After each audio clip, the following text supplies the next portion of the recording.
Centering চলতেছে। মাত্র এক রুম হয়েছে না, আর এক রুমে বাটা দ্রোণ হয়েছে। সেন্টারিংয়ের মূল নিয়ম হলো বাটামের বাঁশ ঘুরেই দিতে হবে,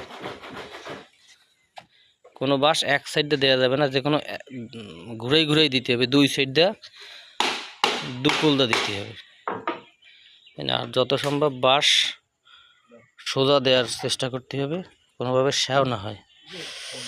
শ্যাও দিতে হবে, শ্যাও দিলে লোডটা কম নেয়, আর বাঁশ যত খাড়া হবে তত লোড বেশি নেবে, ও বেশি বহন করতে পারবে।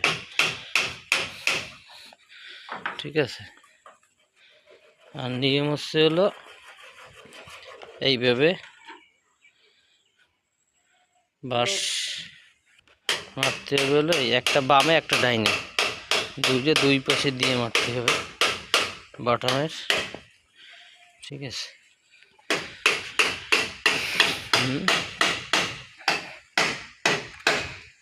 ঠিক আছে।